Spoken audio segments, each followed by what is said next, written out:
Sarah Burgman is a fit and healthy 19-year-old, but just a few years ago she was close to losing her life. I was 15 years old and I'd been in Manchester jumping a pony I had, and I turned it in on a very sharp corner into a fence. And she stopped and it jolted my body a bit, so I came home and I was feeling stiff. And I was like showing flu signs as well, so I went downstairs and I said, I feel ill, and the doctor came out, so he gave me some paracetamol to bring my temperature down and gave me lots of fluids to drink. Then I went to sleep. Got up the following morning, went up to her bedroom, and she was lying there, and I thought she'd beaten herself up. I went in, I said, Sarah, I said, what have you done to yourself? Because I was quite concerned because she had like bruising on her face. She was still conscious, but she wasn't really sort of together with it. And I just rang the doctor straight away and told him, and he said, has she got a rash anywhere else? And she was actually covered in the rash. Sarah was rushed to hospital and diagnosed as having meningitis. Meningitis C, to be exact. It's caused by a type of bacterium called Neisseria meningitidis. Bacteria are tiny living things. Because you can only see them under a microscope, they're called microbes. When certain microbes get inside your body, they can cause disease and make you feel ill. One of the doctors caring for Sarah was Maggie Fitzpatrick. One of the important things about Sarah's case is that she'd really had the meningitis for a significant number of hours before it was actually recognised. She developed symptoms during the day and then actually slept through a whole night while the bacteria was taking hold. We were called in the night because they didn't think she was going to make it, and I can remember at one point thinking, I'm going to be arranging a funeral tomorrow, which is, you know, it was just like, it wasn't happening to me.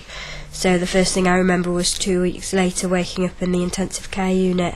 So I think the worst thing though is the meningitis causes septicemia, and it's the septicemia that the blood poisoning that happens so quickly.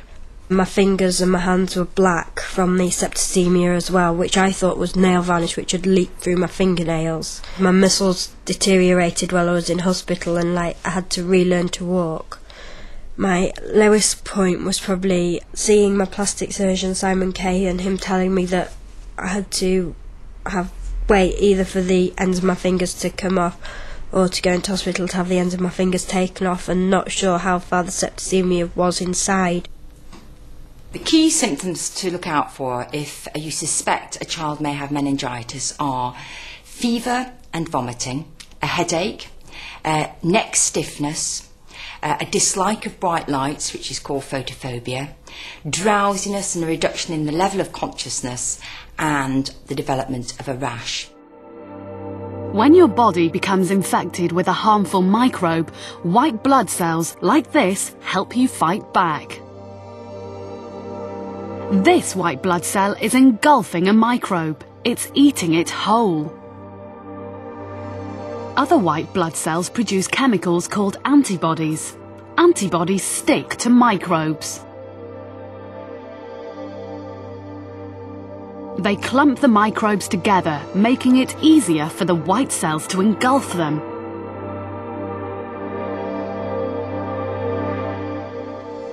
Your body makes a special antibody for every microbe it meets. This is what Sarah's body was doing when she fell ill. The thing about the bacteria that cause meningitis is that they act extremely rapidly and are difficult to fight once they get a hold. So the important thing really is to try and prevent the disease in the first place with vaccination. Vaccination improves your body's defences. Weakened microbes are injected into your body, not enough to make you ill, but enough to make your white blood cells kick into action, making antibodies. If you become infected with the real microbes in the future, your body recognises them and the antibodies are produced more quickly. Vaccination helps your immune system fight disease. I feel very lucky, very privileged that she is actually still here, and she was spared from this dreadful, dreadful disease. Tell them what your symptoms are, and even if they tell you it's just flu, it's worth going to get checked out.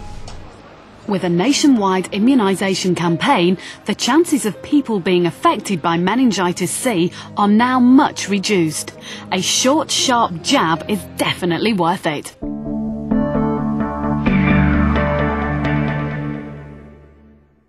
A microbe is a microorganism, a microscopic living thing. There are many different microbes, including fungi, bacteria and viruses. Mushrooms are some of the biggest fungi, but the smallest are microscopic. Fungi are plants with no chlorophyll. They're parasites, living on other plants and animals. Bacteria are usually smaller than fungi.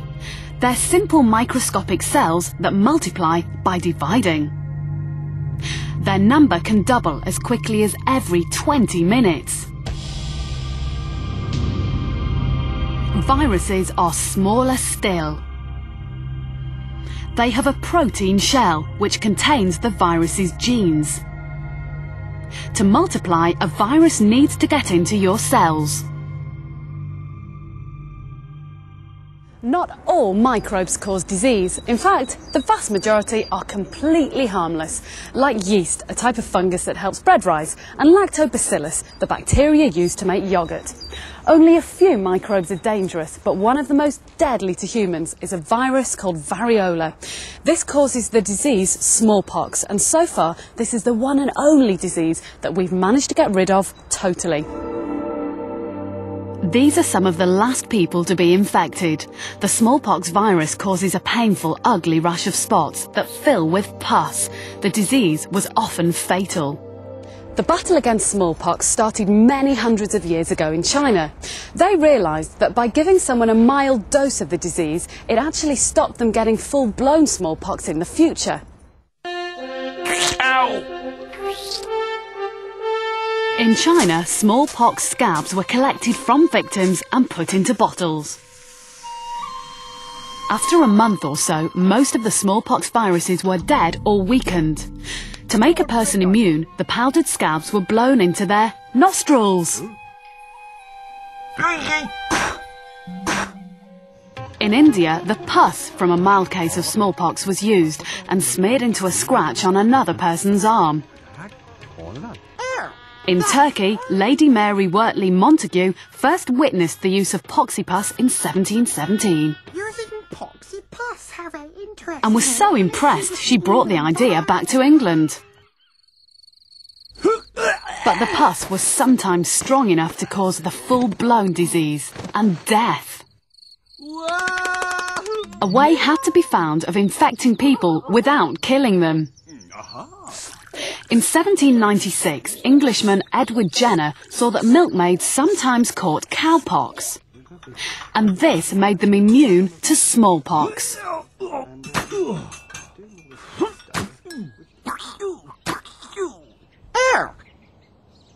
Edward Jenner went on to prove that if you deliberately give someone a small dose of cowpox, they won't get deadly smallpox.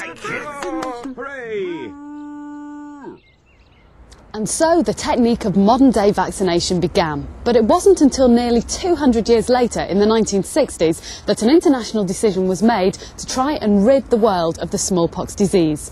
The World Health Organization planned a massive programme of vaccination. The smallpox virus could only survive inside people, so if everyone was vaccinated, the virus would die out. It took 20 years of hard work to rid the world of smallpox. The next big challenge is to get rid of polio. Again, caused by a virus, this disease can cause paralysis in a matter of hours and mainly affects children under 3.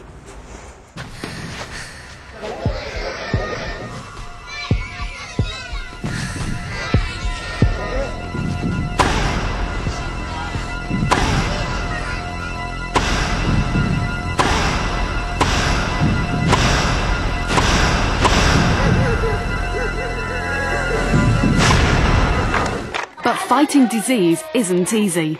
Why is it so difficult to completely wipe out a disease?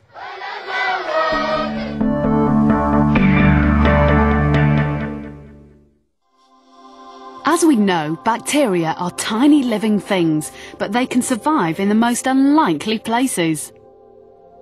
From the scorching heat of the hottest desert, to the sub-zero wastes of the polar regions, from the tops of the highest mountain peaks, to the bottom of the deepest oceans.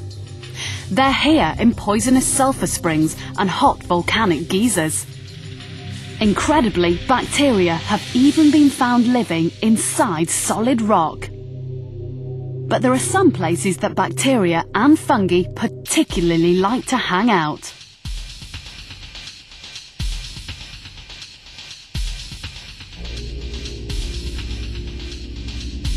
They especially like warm and wet places.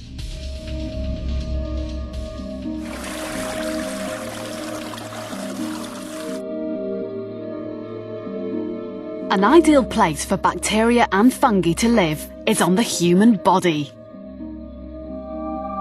Scientists have estimated that sometimes there are more microbes living on your hands than there are people living on the earth.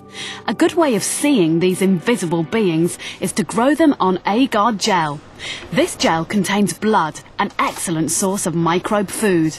Place a hand on it, cover it up, and leave it in a warm incubator. 48 hours later, and the warmth has encouraged the microbes to multiply. Eventually, there are so many microbes that they become visible. Each spot is made up of millions of microbes. Many microbes are living on your skin all the time. The question is, does washing remove them? And does using soap really make a difference? We've come to the Skin Research Centre at Leeds University to find out. Simon and Maikwan haven't washed their hands all morning. First, they touch a fresh agar plate with an unwashed hand. Then, they wash. Simon washes his hands with soap and water, while Maikwan just uses water.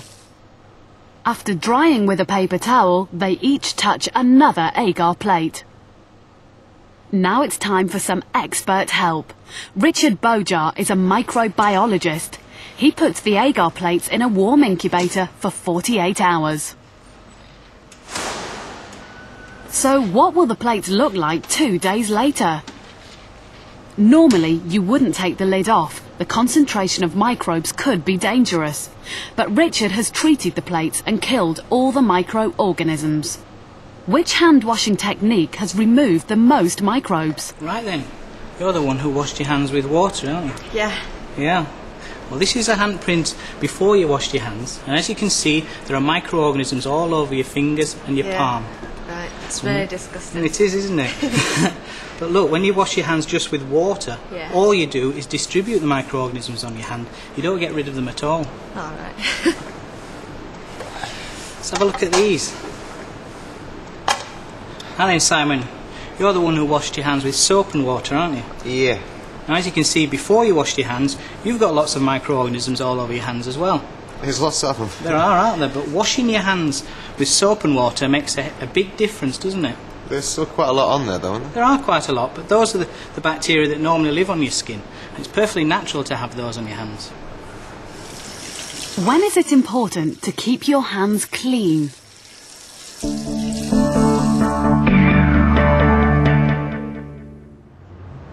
So far, we've looked at loads of ways in which microbes can affect your health. They can cause disease, they can prevent disease in vaccinations, and they can even be used to treat disease once you've become infected. This is a story of penicillin, and it all started here at St Mary's Hospital in London. In the early 1900s, a doctor called Alexander Fleming was trying to find new ways of treating bacterial infection. Back then, infection was a major cause of death, even in hospitals. In fact, in World War I, many soldiers died from infection of their wounds rather than the wounds themselves. Alexander Fleming was working in this very room, studying a type of bacterium that lives in septic wounds called Staphylococcus. He made his big discovery on the 3rd of September 1928, right here. Fleming was cleaning up his lab when he noticed something unusual. By accident, there was a mouldy fungus growing on one of his agar plates, but more importantly, he noticed that there were no bacteria growing around it. His conclusion was that the fungus must have produced a chemical which killed the bacteria. This was just what he'd been looking for. The name of the fungus was Penicillium notatum, so he called this killer substance penicillin. Penicillin stops bacteria by breaking down their cell walls. The bacteria get bigger but can't divide. Eventually, they burst and die. A substance produced by a microbe which kills bacteria is called an antibiotic.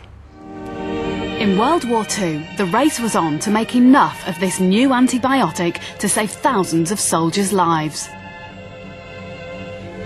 Today, penicillin is still an important drug for treating infectious diseases.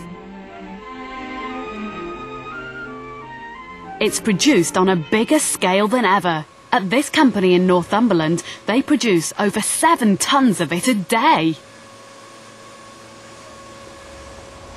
But antibiotics aren't the answer to everything. For one thing, some bacteria become resistant, so scientists are always on the lookout for new antibiotics. And remember, not all diseases are caused by bacteria. As yet, we still haven't found a cure for the common cold. Why do you think that is?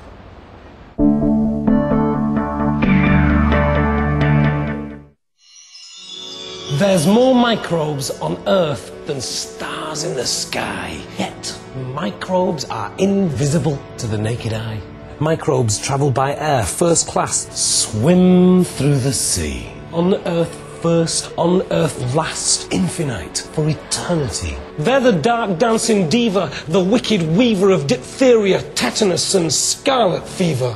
I've got 1,000,000,000 of them on my skin. Fact, 100 million in my gastrointestinal tract. There's more microbes on Earth than stars in the sky, yet microbes are invisible to the naked eye.